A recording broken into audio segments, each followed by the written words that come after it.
Buenas tardes, hermanos. Sufriendo los estragos de las fiestas, pero gracias al Señor porque nos permite comenzar uno nuevo. Hemos sido bendecidos con su protección, sus bendiciones el año pasado, y el terminarlo es muestra de la bondad del Señor, de su protección y de su provisión. Como dijo Samuel el profeta en el Antiguo Testamento, hasta aquí nos ayudó Jehová. Y podríamos decir lo mismo, hasta aquí nos ha ayudado el Señor y confiamos en su protección para este año que viene. No sabemos cuántos van a terminar este año, pero no nos toca a nosotros saber los tiempos ni las sazones, le dijo Jesús a sus discípulos. Nos toca ser fieles al Señor, confiar en Él y gozar de su salvación, de su perdón, de su gracia y el tiempo que Él nos quiera tener aquí. Pero eso sí, el tiempo que Dios nos quiera tener aquí, que seamos útiles en sus manos, que seamos fieles al Señor, que gocemos del perdón y de la misericordia del Señor todos los días, que amemos a nuestra iglesia local, nuestra familia de fe, y que podamos en este año hacer un compromiso de cambiar viejos hábitos quizá, ¿no? Pero bueno, eso cada quien, el Señor lo va a ir tocando en nuestras vidas personales. Lo prometido es deuda. Hoy termino con Efesios. Efesios capítulo 6, estaremos viendo versículos 18 al 24, donde vemos la oración del nuevo hombre. Hemos visto que en Efesios se presenta cómo vive el nuevo hombre que ha sido impactado con el Evangelio, que ha sido transformado por el Evangelio, que vive por el Evangelio, que cree el Evangelio.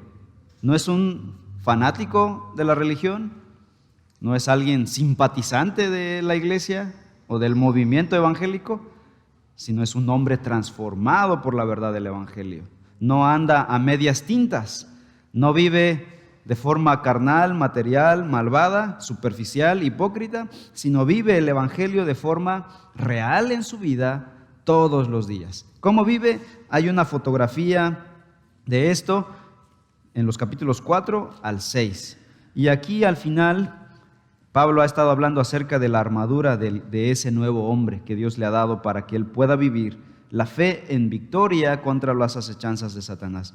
Y ahora dice Pablo, este nuevo hombre es un hombre, es un hombre de oración, y es lo que vamos a estar viendo en este momento. Pero vamos a pedir la bendición al Señor en oración. Padre, nos disponemos a cerrar el estudio de esta hermosa carta y queremos hacerlo pidiendo tu bendición, pidiendo tu sabiduría. Por favor, abre nuestros corazones, nuestra mente, nuestros pensamientos a tu palabra. Que no sea discurso muerto, palabras simplemente de pura retórica. Que sea tu palabra hablando no solamente a nuestros oídos, sino hablando a nuestro corazón, impactando nuestro corazón, transformando nuestro corazón. Te lo pedimos, Señor, en el nombre de Cristo Jesús. Amén. Varios de ustedes, como vimos la semana pasada, fueron a ver la película El progreso del peregrino, y seguramente esta semana fueron otros. Juan Bunyan es el autor de esta novela llamada El progreso del peregrino, y habla ahí en una parte de esta novela de un arma que se le da a Cristiano. Cristiano es el personaje central. Esta arma lo capacitaría para derrotar a Satanás y todos sus ataques en el valle de sombra. ¿Cómo se llama esta arma? La oración. Y es que estamos involucrados en una guerra espiritual y toda esta vida es como el valle de sombra, según la novela de John Bunyan. Y las huestes espirituales de maldad, Satanás y sus demonios, nos atacan todos los días, como vimos en la sección anterior. De tal manera que se nos exige a cada uno de nosotros un compromiso con la oración. Y la oración, entonces, es el tema final de Pablo en Efesios. Pablo no pudo haber terminado esta hermosa carta del Evangelio sin tocar el tema de la oración. Interesante, porque la oración no es uno de los elementos de la armadura. Mencionó la armadura que tiene 6 elementos. 3 de ellos el soldado lo lleva continuamente y 3 de ellos están ahí, que se usan solamente cuando hay batalla cuerpo a cuerpo contra el enemigo. Pero curiosamente la oración no es uno de estos elementos de la armadura. ¿Por qué razón? Porque la oración sencillamente es mucho más que todo lo demás. Todo el tiempo, de hecho, que estamos luchando, que estamos en esta guerra, en esta batalla, usando el cinto de la verdad, la coraza de justicia, el calzado del evangelio de la paz, el escudo de la fe, el yelmo de la salvación y la espada del Espíritu, todo ese tiempo debemos estar en oración. Así que la oración es aquel ambiente que protege todo lo demás. Es el mismo aire espiritual que está respirando el soldado de Cristo mientras está en la batalla. Es el gran final en crescendo de la epístola a los Efesios. Así que Pablo en Efesios termina con la oración por ser la parte cúspide de cómo vive un nuevo hombre. Un nuevo hombre hace muchas cosas, pero la principal, ora, busca a Dios en oración. ¿Cómo empezó Pablo su carta? En el capítulo 1 recordarán, hace un año casi, ¿no? En febrero empezamos con esta carta y estábamos allá en una esquinita con mucho ruido de autobuses y humo y todo lo demás. Así que no los culpo si no me pusieron atención a esas predicaciones, ¿no? Pero Pablo empezó diciendo: bendito sea el Dios y Padre de nuestro Señor Jesucristo, que nos bendijo con toda bendición espiritual en los lugares celestiales. Es decir, Pablo empieza acá arriba diciendo que el creyente ha sido bendecido con toda clase de bendiciones espirituales y empieza a mencionar esas bendiciones espirituales a lo largo de toda su carta. Por ejemplo, dice que hemos sido escogidos, predestinados y adoptados como hijos de Dios. Ahí en 1, 4 y 5. Menciona que hemos sido redimidos y perdonados en 1:7. Hemos sido hechos receptores de la herencia divina en 1:11. Hemos sido sellados con el Espíritu Santo, 1:13. Hemos sido amados por Dios en 2:4. Hemos sido convertidos en ciudadanos del reino de Dios en 2:19. Hemos sido bendecidos con líderes dotados de forma especial para equiparnos para la obra del ministerio en 4:11. Hemos sido hechos luz en 5:8. Tenemos acceso a toda la plenitud del Espíritu Santo, 5:18. Contamos con todos los recursos que se necesita para que un creyente pueda desarrollar relaciones personales que le agradan a Dios, con una esposa, con el esposo, con los hijos, con el jefe y con los empleados. Hemos además sido bendecidos con toda una armadura que nos protege en contra de nuestra lucha contra Satanás. Y este es un resumen. Hay muchas más cosas en Efesios que vimos a lo largo de este año. Pero, ¿qué pasa después de escuchar todas estas bendiciones espirituales en Cristo?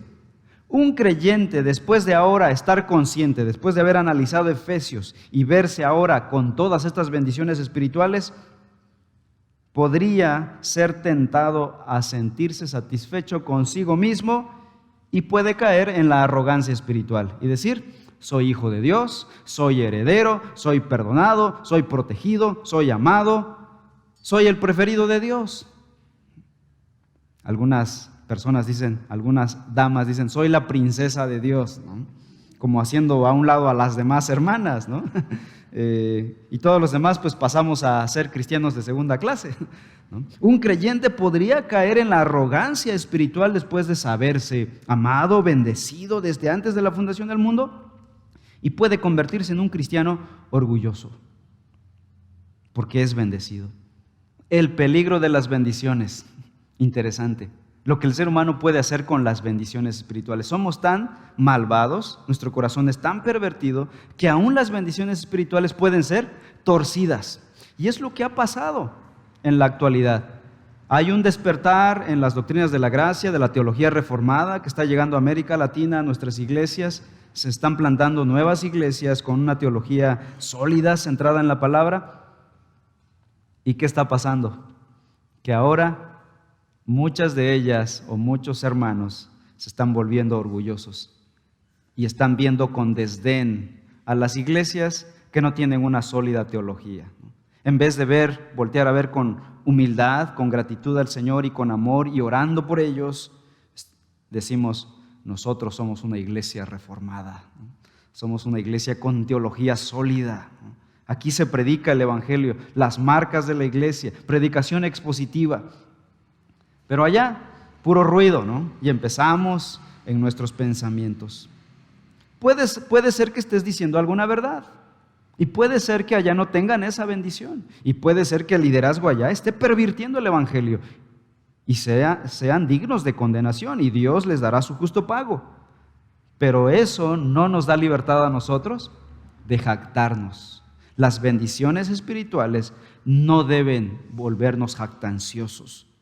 O podemos llegar a ser muy exitosos, ¿no?, en la vida cristiana y pensar que ya no necesitamos a Dios. Me está yendo bien, ¿no? Al vivir en un país libre como nuestro país, México, aún con sus achaques y sus dificultades, hay prosperidad material. Si no, ¿cómo estaba Liverpool este fin de año? Si no, ¿cómo estaba Sam's y nuestras tiendas de la ciudad? Hay prosperidad material. Es fácil estar satisfechos con las bendiciones materiales que de nuestros países de Occidente tienen y desear poco las bendiciones espirituales. Tenemos todo: comida, abundante comida, ropa, regalos, cosas materiales, que ya no deseamos las bendiciones espirituales. Te pregunto, ¿oraste el primer minuto de 2020? ¿Oraron el 24 de diciembre? ¿O el anhelo principal era abrir la caja del regalo? Somos propensos, y lo digo por mí, somos propensos a confundir éxito humano con bendición divina. Y podemos llegar a sentir que ya no necesitamos a Dios. Un matrimonio feliz, un hogar donde los hijos se portan bien, una iglesia que está creciendo, puede hacer confundir a las personas y volverlas cómodas con su situación. Y ese es el peligro. Dejarán de crecer. No estarán batallando, no estarán conscientes de su batalla espiritual. Hermanos, el peligro de tener todas estas bendiciones es que nos volvamos muy cómodos y después nuestras disciplinas espirituales estén aplastadas, ahogadas. Por esta razón, Pablo va a terminar su carta con un llamado urgente a la oración. Creyentes, no bajen la guardia. Ciertamente han sido bendecidos desde antes de la fundación del mundo con la elección, la predestinación, el perdón de sus pecados y la protección y todas las bendiciones espirituales. No bajen la guardia. Perseveren en la oración. Efesios empezó la carta elevándonos a los lugares celestiales en Cristo. ¿Y cómo termina? Bajándonos hasta nuestras rodillas ante la presencia de nuestro Dios. Pablo está diciendo, no crean que debido a que ustedes tienen todas estas bendiciones, ahora pueden vivir la vida cristiana sin la ayuda de Dios. Ya tienen todo. Tienen la bendición del Señor, el amor de Dios, el perdón de Dios, la gracia de Dios, la misericordia de Dios. Ya no necesitamos a Dios. Me conformo con su gracia, con su amor, no con Dios. Ese es el gran peligro, el gran error de nosotros los seres humanos pecaminosos. La armadura de Dios, los dones espirituales, las bendiciones de Dios, no son algo que funcionan mágicamente. No creas que porque tienes muchos dones espirituales ya no necesitas a Dios, ya no necesitas orar. Tienes la habilidad, tienes tal don que ya no necesitas a Dios, lo sabes hacer bien. No funcionan mágicamente. Nuestros dones espirituales carecen de sentido y de vida sin la bendición de Dios, sin la presencia de Dios. Al final de cuentas, escuchen esto, hermanos, al final de cuentas, lo que necesitamos cada uno de nosotros es a Dios mismo, no las bendiciones de Dios. Necesitamos a Dios mismo, no los dones de Dios. Necesitamos a Dios mismo, no los líderes de Dios. Necesitamos a Dios mismo, no la iglesia de Dios. Ahora, no me malentiendan. Sí necesitamos todas esas demás cosas, pero al final de cuentas necesitamos al Dios de la iglesia, al Dios de los dones, al Dios de las bendiciones, al Dios de los líderes y de todas las otras cosas que Dios nos da. ¿Sí me explico? No nos conformemos con las cosas que Dios nos puede dar, Porque si no tenemos a Dios, no tendremos las cosas que Dios nos puede dar. Recuerdo la historia de un padre que viajaba mucho y regresaba a casa. Y cuando regresaba, su hijo pequeño corría hacia el papá. Pero al acercarse, curiosamente, antes de abrazar al papá, abrazaba la mochila del papá. ¿Por qué razón? Porque sabía que papá le traía un regalo. Y el papá le explicó y le dijo: mira, gracias por venir hasta mí y correr hacia mí. Pero ¿sabes qué? Más importante que el regalo soy yo, porque si me tienes a mí, tendrás todos los regalos y todas las bendiciones que puedan haber en el mundo. Y es lo mismo que estamos viendo en Efesios. Hermanos, al final de cuentas, lo que necesitamos es a Dios. Y no solo sus bendiciones, no solo su gracia, no solo el perdón, no solo su misericordia, no solo nuestra iglesia, no solo todas las bendiciones espirituales, la armadura de Dios, los dones espirituales y todo lo demás. Hermanos, necesitamos a Dios.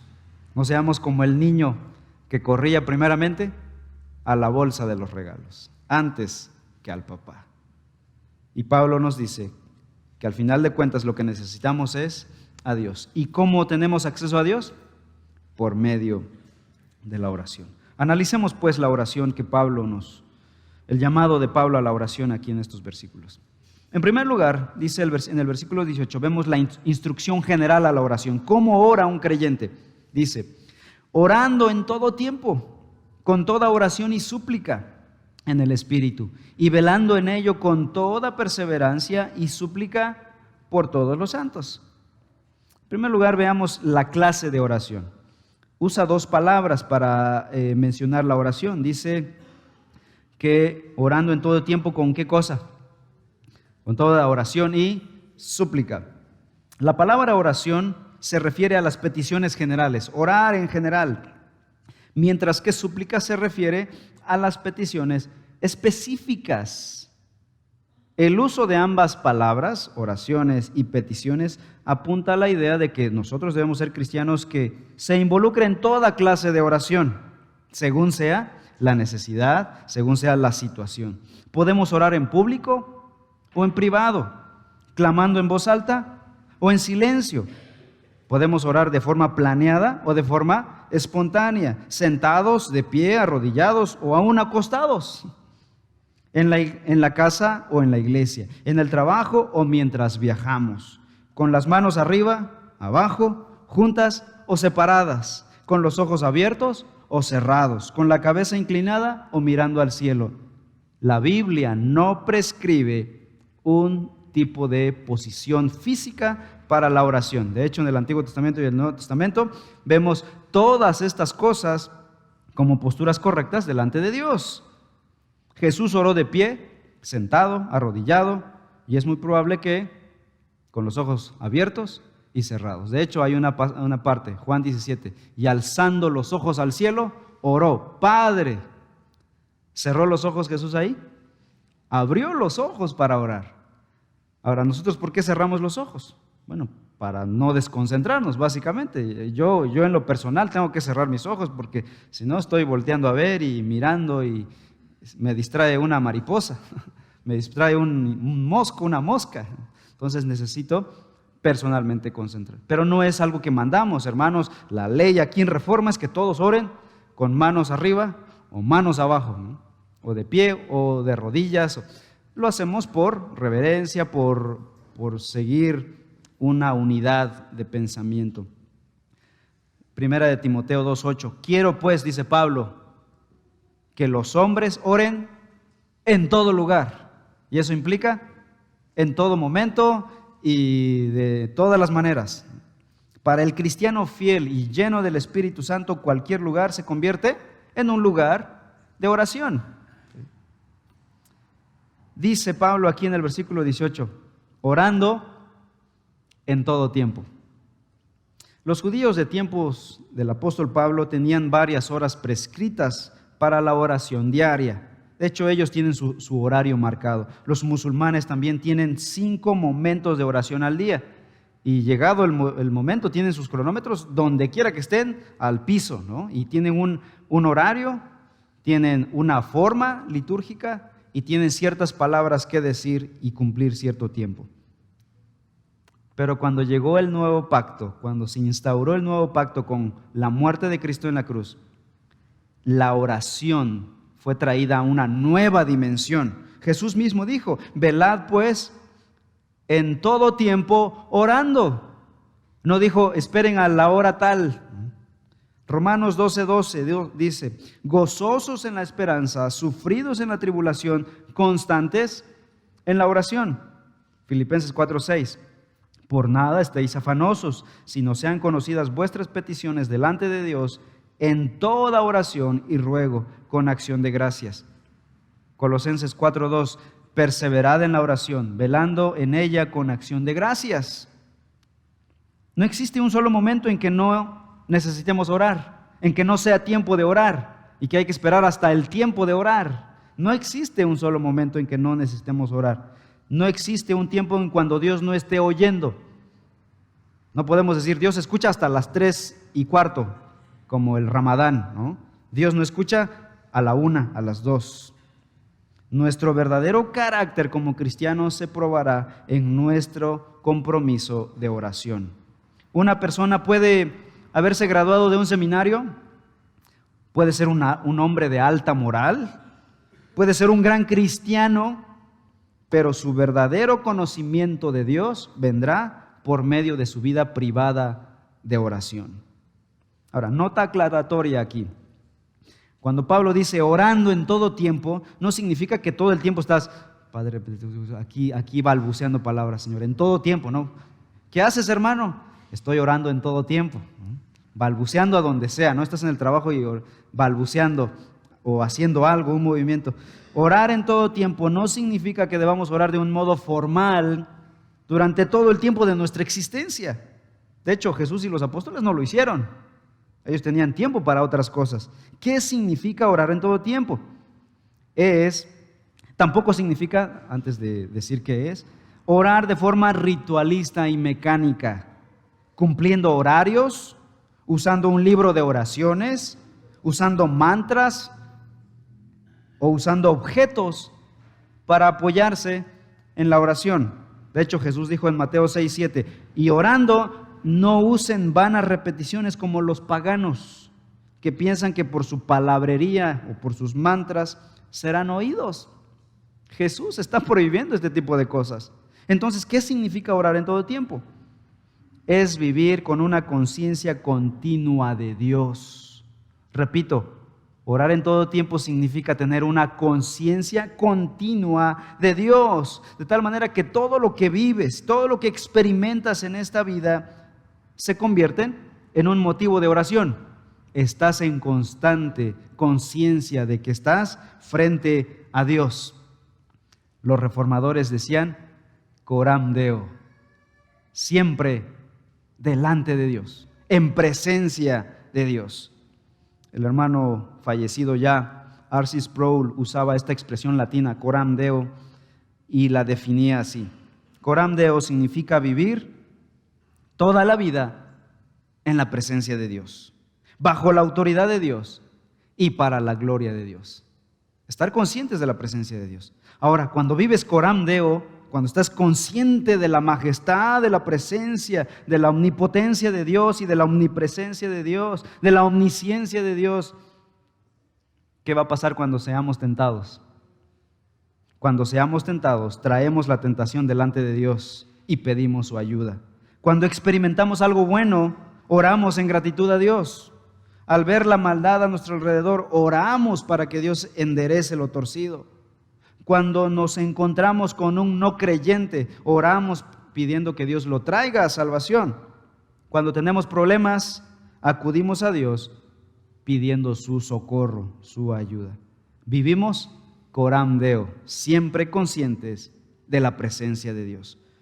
Colosenses 3:2 dice, poned la mira en las cosas de arriba, no en las de la tierra. Es decir, no se nos debería olvidar que Dios está ahí. Entonces sí que nos hace mucha falta porque nuestras mentes están indisciplinadas. Olvidamos que Dios existe. De hecho, olvidamos que somos cristianos y nos comportamos como si no lo fuéramos. El creyente es llamado a tener una conciencia constante y presente de Dios. No es un ritual todo el tiempo, es estar conscientes de Dios todo el tiempo. Sigue diciendo Pablo aquí en el versículo 18. Orando en todo tiempo con toda oración y súplica en el Espíritu. Vemos el poder de la oración. ¿Qué le da poder a la oración? ¿Son tus palabras? ¿Es el tipo de palabras que usa lo que empodera tu oración? ¿Es lo ruidoso que pueda hacer la oración? ¿Es la cantidad de lágrimas que depositas en la oración para que la oración sea poderosa? ¿Qué la hace poderosa? Dice Pablo aquí, en el Espíritu. No es el ruido que puedas hacer, no es el tipo de palabras que puedas decir. Algunos dicen que si combinas ciertas palabras hebreas con español, esa oración va a desbaratar todo lo que hay a su alrededor, ¿no? Va a provocar un tornado a tu alrededor. Y ahorita están apantallando a mucha gente con las raíces hebreas, ¿no? La iglesia mesiánica, usando objetos, sonidos hebreos, ¿no? El famoso shofar, para provocar un ambiente diferente en la persona. Esas son cosas externas. Es confiar en objetos, es confiar en cosas, no es confiar en Dios, no es venir al Señor. La Biblia no nos dice, hagan una ambientación para que su oración sea efectiva. Si no, nosotros ya habríamos aquí armado todo un show para que su oración fuera así, de caché, ¿no? Pudieran orar y sacar todo el corazón. Hay lugares donde hacen toda una construcción visual, auditiva, usan música, usan otros objetos para que la gente pues esté a flor de piel. Y cuando cierran los ojos, ¿qué es lo primero que van a hacer? Pues llorar. Es fácil. Hermanos, si quisiéramos nosotros hacerlos llorar, podríamos hacerlo llorar. Allá la gente de multimedia atrás son buenazos para eso, ¿no? Aquí podríamos tocar un pad muy suavecito y Mike guiarnos en una oración poderosa, ¿no? Pero sería una cuestión superficial, sería sacar psicológicamente las emociones del corazón. Y es lo que hacen en muchos lados. Esa no es oración, esa es una limpieza psicológica de los individuos. Y eso lo pueden hacer en cualquier lado. Se me va la palabra de cómo se llama ese proceso, pero nosotros no queremos hacer tal cosa, no queremos hacer trampa, queremos ser honestos delante de Dios. Hermanos, Dios nos oye con simplemente decir Señor, y ni siquiera tienes que pronunciar la palabra, porque Dios, decía un poeta cristiano, Dios escucha las pisadas de una hormiga. No necesitas gritar. Ahora, si lo quieres hacer, por supuesto, hazlo. Pero no es para que Dios te escuche. Antes me decían, parece que mi oración no llega ni al techo. Pues no necesita llegar al techo para que Dios oiga. Es más, si se va hacia abajo, Dios está en todos lados y escuchará tu oración. El poder de la oración está en el Espíritu, orando en el Espíritu. Este es el punto más importante de la oración, que debe hacerse en el Espíritu. ¿Qué es orar en el Espíritu? Y otra vez, esto se ha pervertido y dicen que orar en el Espíritu es cuando entras en trance, tiene que haber un desmayo, es todo la perversión de la palabra de Dios. Orar en el Espíritu es orar de forma coherente con el Espíritu. El Espíritu Santo siempre nos va a llevar a hacer la voluntad de Dios. De hecho, para eso vino. Jesús dijo en Juan capítulo 14, capítulo 15, capítulo 16, y cuando venga el Espíritu Santo, Él les enseñará todas las cosas que yo os he enseñado. ¿Cuál es la función del Espíritu Santo? Llevarnos a la palabra de Cristo. ¿Y cuál es la palabra de Cristo? Es la palabra de Dios. Él no enseñó nada de su propia cuenta. Todo lo que el Padre le dijo que hiciera es lo que enseñó. Así que orar en el Espíritu es orar en la voluntad de Cristo y en la voluntad de Dios. El Espíritu Santo nos lleva entonces a orar según la voluntad de Dios. Eso es orar en el Espíritu. Romanos capítulo 8, versículos 26 y 27. Dice que el Espíritu Santo ora por nosotros. Y de igual manera, el Espíritu nos ayuda en nuestra debilidad, pues ¿qué hemos de pedir como conviene? No lo sabemos. O sea, no sabemos pedir, hermanos, no sabemos orar de acuerdo a la voluntad de Dios.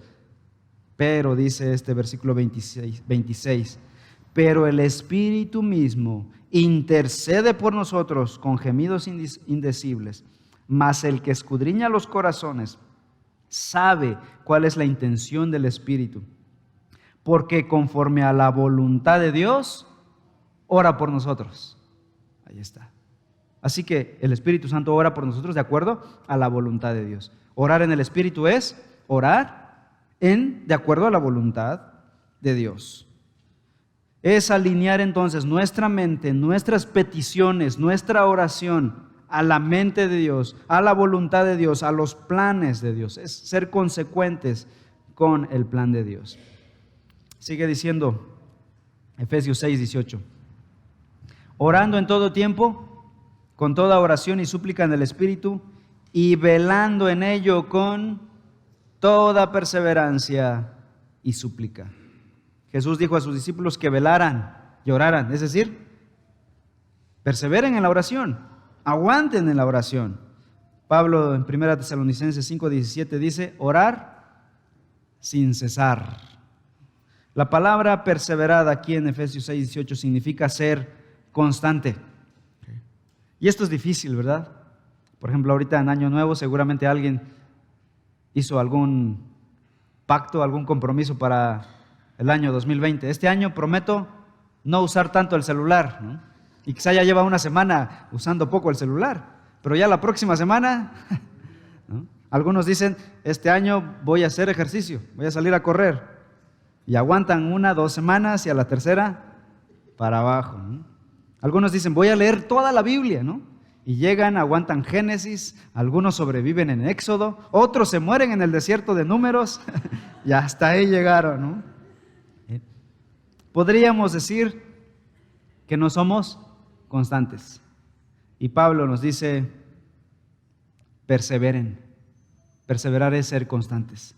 No es fácil ser constantes en la oración. Quizá ya lo has intentado, pero necesitamos aplicar lo que dijo el Señor Jesús, Lucas 11:9. Y yo os digo, pedid y se os dará, buscad y hallaréis, llamad y se os abrirá. Es decir, no oren simplemente por el acto de la oración, oren con algo en mente, comuníquense con Dios y verán que cambiará el motivo de la oración y hará más fácil la oración.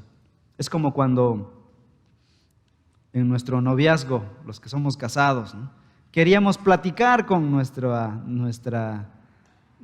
novio, la novia, ¿no? Y deseábamos platicar con esa persona. No era simplemente, ay, tengo que platicar, ¿no? Queríamos platicar. Es lo mismo que pasa con el Señor. No se lo tengo que orar, no, quiero platicar con Dios. Quiero traer todas mis penas delante del Señor. Quiero abrir mi corazón delante del Señor. Y poco a poco la constancia será más fácil para los cristianos. El problema es que muchos cristianos no toman en serio la oración. ¿Cuándo la toman en serio?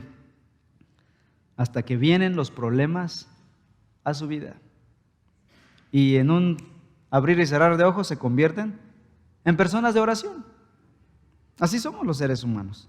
Mientras todo nos va bien, nuestro matrimonio está tranquilo, nuestra vida está tranquila, nuestra familia está saludable, no hay ningún problema, el esposo está ganando buen dinero, no hay necesidad de orar, lo tenemos todo.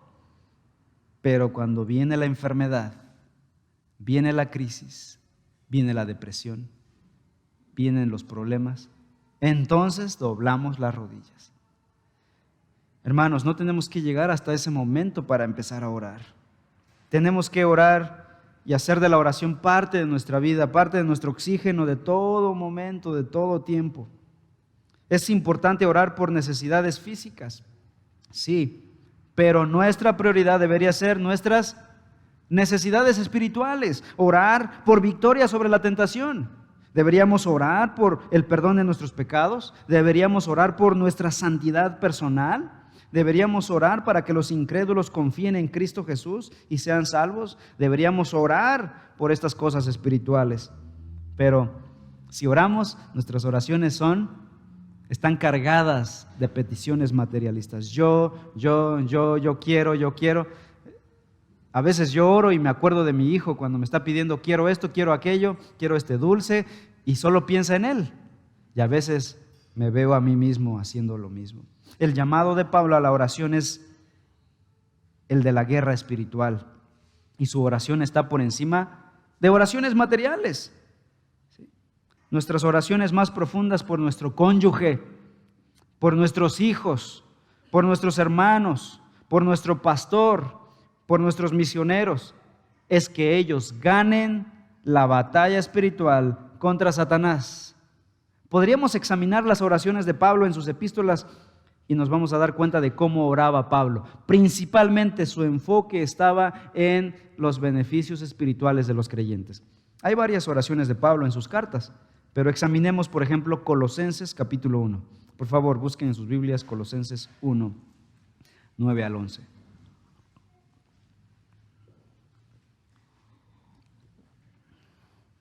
Dice Pablo así en su oración: por esta razón también nosotros, desde el día que lo supimos, no hemos cesado de orar por ustedes, pidiendo ¿qué cosa?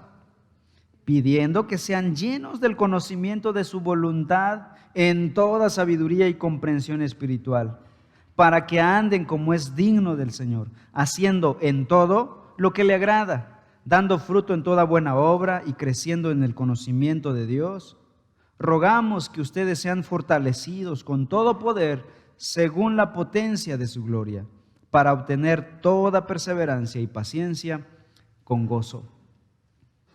¿Qué pidió Pablo por los hermanos? Señor, te pido que este año los hermanos puedan tener un nuevo auto, una nueva casa, que sus salarios se incrementen. Oramos para que el presidente les suba al salario mínimo y cosas materiales. Si podemos examinar todas las oraciones de Pablo, en ningún momento Pablo pide tal cosa. Ahora, no estoy diciendo que prohibido, hermanos, pedir por sus necesidades materiales, pero sí podríamos bajarle un poquito y empezar a orar por necesidades espirituales, por contentamiento con lo que Dios nos da, por gozo con lo que Dios nos da. Podríamos estar peor. Podríamos haber nacido en Uganda, en Somalia, esos países donde hay guerra, donde hay extrema pobreza. El Señor nos permitió nacer en un país con mucha prosperidad material, pero queremos más. Nos hubiera gustado nacer en Europa o Estados Unidos. No nos conformamos con mucho. Cuando a Rockefeller se le preguntó, ¿qué te hubiera gustado tener en tu vida si tuvieras un año más de vida? Rockefeller dijo, $1 más, ganar $1 más. Era el hombre más rico de los 80s. No se conformaba con lo que ya tenía. Los objetos de la oración, ¿por quiénes debemos orar o por qué debemos orar? Ahí en el versículo 18. Dice Pablo, orando en todo tiempo, ¿por quiénes? Al final del versículo 18 dice, por todos los santos. En otro lugar, Pablo nos manda que oremos por los incrédulos, en otro lado dice que oremos por nuestras autoridades, pero aquí en este versículo en particular nos pide que oremos por los santos. ¿Quiénes son los santos? Los santos son los que han creído en Cristo Jesús, los que han sido santificados por la obra de Cristo, los que han depositado su fe en Jesús, por los cristianos, por los hermanos en la fe. ¿Y por qué por ellos? Porque en el contexto Pablo ha descrito que tenemos una batalla espiritual contra Satanás y contra sus demonios. ¿Quiénes son los únicos involucrados en esta batalla? Los que han depositado su fe en Cristo Jesús. Así que ellos necesitan oración, necesitan apoyo en oración. Los no creyentes no están en guerra contra Satanás, hermanos. De hecho, ellos son parte del equipo de Satanás. Ellos no tienen ninguna pelea, no reciben ningún dardo contra su vida. Los receptores del ataque de Satanás somos los que hemos creído en Cristo Jesús, los que hemos dicho, ya no pertenezco al reino de las tinieblas, sino ahora soy del reino de la luz. En ese momento tendrás guerra. La lección entonces es que los creyentes son objeto de ataque satánico y necesitamos que otros oren por nosotros. Nos llama la atención aquí Pablo a orar por otros antes que por nosotros mismos. Y esto es algo interesante. En nuestras oraciones nos cuesta orar por otros. Queremos orar solo por nosotros. Y queremos que toda la iglesia, las 100 gentes de Reforma, oren por mí. Y a veces no quisiera yo orar por nadie de la iglesia. Pablo casi, escuchen esto, casi no oraba por él mismo. Tampoco estoy diciendo que no ores por ti mismo. Pero el común denominador, la generalidad en la Biblia, es que los creyentes oran por otros creyentes. Y si todos aplicamos esa realidad, alguien más está orando por ti. ¿Sí? Lo más grandioso en Pablo, por otro lado, es que tampoco pedía que oraran por sus necesidades materiales. Lo más grandioso que podemos hacer por alguien, por un creyente, por un hermano, por un amigo, es orar por él. Así que cuando alguien de ustedes me dice, hermano, estoy orando por ti, es la bendición más grande que yo pueda tener de tu parte, que estés orando por mí. Esa es la manera como el cuerpo de Cristo crece espiritualmente, cuando oramos unos por otros. El cristiano que mantiene una buena salud espiritual se dedica a pensar en otros. ¿Y saben quiénes son los que están sufriendo de ansiedad, depresión y sobrepreocupación? Los que están pensando demasiado en ellos mismos, en su bienestar, en su futuro, en su propia vida. El creyente saludable es aquel que piensa en otros y lleva a esos creyentes a los pies de Cristo. Por otra parte, la persona que está muy centrada en su propio mundo egoísta sufre de ansiedad o se vuelve una persona aislada. No quiere tener comunión con otros. Y esa es una de mis anhelos, mis deseos. Es conectar a estos con aquella esquina y aquellos hermanos que están allá, que conozcan a estos, que se conozcan entre ustedes. Esa ha sido mi motivación desde el principio. ¿Por qué? Porque si conoces a otros, podrás orar por otros. No puedes orar a los demás si no los conoces. Necesitamos aprender a conocernos entre nosotros y aprender a orar unos por otros. Ese es el cuerpo de Cristo. Esa es la iglesia de Cristo. Así vive la iglesia de Cristo. Número 2, versículos 19 y 20. Pablo ilustra la oración. Dice, oren por mí. Ya les enseñé qué es orar y cómo orar. Bueno, dice, y por mí, a fin de que al abrir mi boca me sea dada palabra para dar a conocer con denuedo el misterio del Evangelio, por el cual soy embajador en cadenas, que con denuedo hable de él como debo hablar. Pablo no pide a los hermanos que oraran por él para que... ¿En dónde estaba Pablo precisamente cuando está escribiendo a Efesios? Está en la cárcel. ¿Qué pudo haber pedido Pablo? Que ya me saquen de aquí de la cárcel. Pero él no está rogando a los hermanos que oren por... Ni siquiera menciona la cárcel. Él lo menciona en 2 ocasiones, en el capítulo 3 y aquí, que está preso, pero porque menciona al Evangelio. Soy preso por causa del Evangelio. Soy embajador en cadenas, dice. Pero no se está quejando de su situación, de su sufrimiento. Su profunda preocupación era que al abrir mi boca me sea dada palabra para dar a conocer con denuedo el Evangelio. Es el deseo de Pablo. Pablo entendía sus prioridades. Su preocupación mayor era la propagación del Evangelio, no su propio sufrimiento. Pablo aceptaba su vulnerabilidad, por otro lado, porque el gran apóstol, el intachable hombre moral, fuerte espiritual, no se creía el superhombre. Y dice, yo necesito que otros oren por mí. Dios usa a esos creyentes humildes que entienden su debilidad, su necesidad de la gracia y el poder de Dios. Dios no usa a esos que son autosuficientes porque esa persona siente que ya no necesita a Dios. El creyente humilde es aquel que sabe que necesita a Dios, necesita la gracia de Dios. Pablo también necesitaba que otros oraban por él porque era un líder espiritual. Y saben que Satanás tiene como flanco preferido y en primer lugar a los líderes espirituales que no tuercen la palabra de Dios. Quiere tentarlos a que tuerzan el evangelio para engañar a muchos, porque si engañas a uno, a un líder, puedes engañar a una multitud. Cuanto más fiel y fructífero sea un pastor, un predicador, un maestro, mayor es la necesidad de que su pueblo ore todo el tiempo por él. Un líder espiritual está mucho más expuesto al desánimo, créanme, esto es verdad. Al orgullo también es verdad, y a la autoconfianza también es verdad.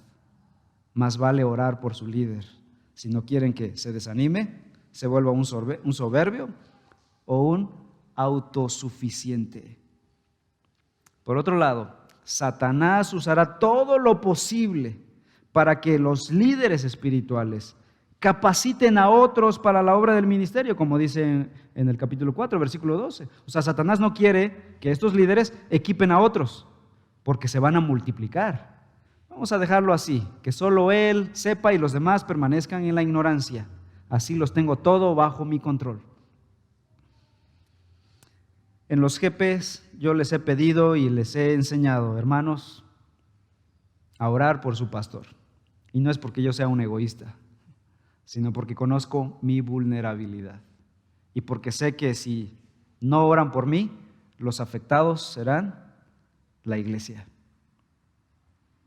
Si Dios bendice este púlpito con palabra sólida, no pervertida, no revuelta con filosofía humana, la bendición será para la iglesia y al final para todo el mundo y para la gloria de Dios. No es para la gloria de un hombre, no es el trabajo de un individuo, no es la iglesia de Jimmy, no es la iglesia de un individuo, es la iglesia de Cristo. Él dijo, yo edificaré mi iglesia y el Hades no prevalecerá contra ella. Ese es el propósito. Y todos somos parte de esa iglesia. ¿Cómo eres tú parte de esta iglesia? ¿Cómo eres tú parte de la predicación dominical? Orando por mí durante la semana. Yo soy el que está ahí desvelándome y buscando los recursos e investigando y estudiando, pero ustedes son los que se están desvelando en oración también. Todos somos parte de esto, para que la palabra del Señor sea exaltada. Luego, versículos 21 y 22, Pablo sigue diciendo, para que también vosotros sepáis mis asuntos y lo que hago, todos lo hará saber Tíquico, hermano amado y fiel ministro en el Señor, el cual envía a vosotros para esto mismo, para que sepáis lo tocante a nosotros y que consuele vuestros corazones. Menciona un hombre aquí llamado Tíquico. En su nombre en ese tiempo era un nombre bonito. Era el Michael de su tiempo, ¿no? Todos se querían llamar Tíquicos en su tiempo. Bueno, Tíquico estuvo con Pablo durante su primer encarcelamiento en Roma. Por lo tanto, fue comisionado por el apóstol en varias expediciones misioneras. Lo vemos en otras cartas. Entregó la carta de Efesios, Pablo envió a Tíquico con la carta de Efesios y también llevó la carta a los colosenses. En las dos cartas es llamado amado. Pablo amaba a Tíquico. ¿Cuál es la lección que podemos encontrar aquí? Que Pablo no llevó a cabo su ministerio solo. Él siempre necesitaba a otros. El gran apóstol Pablo, el dotado de dones, habilidades, capacidades, él necesitó siempre de otros. Se rodeó de hombres capaces que conocían otras habilidades para poder ser más efectivo para la expansión del evangelio. En el ministerio no somos llaneros solitarios. Y en ese sentido quiero aprovechar para agradecer al Señor. Yo he sido bendecido tremendamente con eso.